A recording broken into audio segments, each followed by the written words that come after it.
Nizamabad general ఈరవర్తి Anil మాజీ MLA ప్రస్తుతం కాంగ్రెస్ పార్టీలో కీలక బాధ్యతలో ఉన్నారు.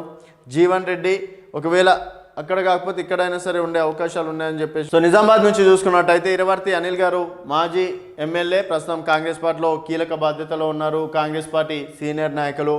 అలాగే జీవన్ రెడ్డి గారు ఎమ్మెల్సీ. సో నిజామాబాద్ నుంచి కూడా వారు ప్రయత్నిస్తున్నారు.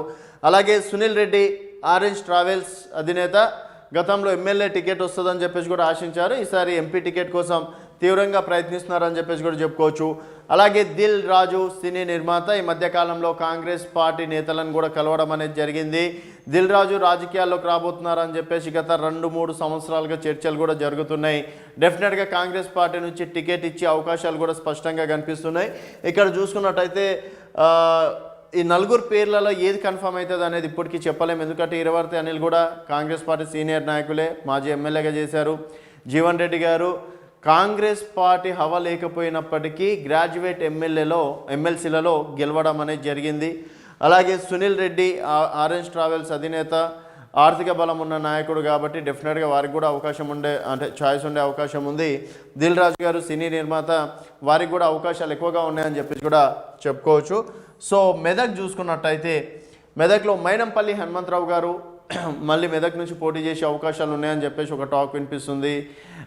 తర్వాత నీలం మధు ఈ మధ్యకాలంలో మళ్ళీ కాంగ్రెస్ పార్టీలోకి జాయిన్ కావడం అనేది జరిగింది. సో నీలం మధు పేరు దాదాపుగా ఖరారైనట్టు కూడా తెలుస్తుంది. అందుకే నీలం మధు మళ్ళీ కాంగ్రెస్ పార్టీలో చేరినారు అని చెప్పేసి ఒక ప్రధానంగా వినిపిస్తున్న టాక్.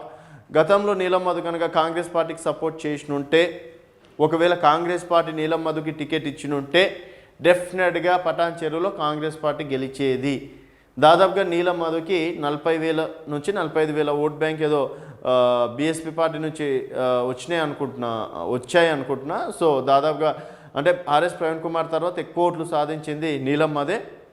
అక్కడ గెలిచింది కూడా 30,000 మెజార్టీ, 25 నుంచి 30,000 మెజార్టీతోటే పటాన్ చెరువు ఎమ్మెల్యే గెలవడం అనేది జరిగింది. సో మొత్తానికి చూసుకున్నట్టయితే ఇక్కడ నీలం మధు పేరు అయితే ప్రధానంగా వినిపిస్తుంది. తర్వాత జగ్గారెడ్డి పేరు ప్రధానంగా కూడా వినిపిస్తుంది. జగ్గారెడ్డి గారికి దాదాపుగా కన్ఫర్మ్ అయినట్టు కూడా తెలుస్తుంది. త్రిష దామోదర్ రాజనరసింహ కూతురు, జగ్గారెడ్డి కూతురు. సో ఇక్కడ చూసుకున్నట్టయితే జగ్గారెడ్డి గారికి అలాగే నీలం మధు, మైనంపల్లి హనుమంతరావు గారు మ్యాక్సిమం ఇక్కడికి మల్కాజ్గిరికి వచ్చే అవకాశాలు ఉన్నట్టు కూడా తెలుస్తుంది. ఒకవేళ మైనంపల్లి హనుమంతరావు గారు అక్కడనే నిల్చుంటే మాత్రం వీళ్ళ ముగ్గురిట్లో ఎవరికో ఒకరికి ఇచ్చే అవకాశం ఉంటుందని చెప్పేసి కూడా చెప్పుకోవచ్చు. అండ్ జైరాబాద్ చూసుకున్నట్టయితే సురేష్ షెట్కర్ మాజీ ఎంపీ. అలాగే ఒకవేళ మెదక్ కాకపోతే జైరాబాద్ నుంచి కూడా వాళ్ళు టికెట్ ఇవ్వాలని చెప్పేసి కూడా మంత్రి దామోదర్ రాజనరసింహ గారు చెప్తున్నారు. సో త్రిష ఇక్కడ పేర్లు ఇద్దరికి వినిపిస్తున్నాయి. మ్యాక్సిమం సురేష్ షెట్కర్ పేరే దాదాపుగా ఖరారైనట్టు కూడా తెలుస్తుంది.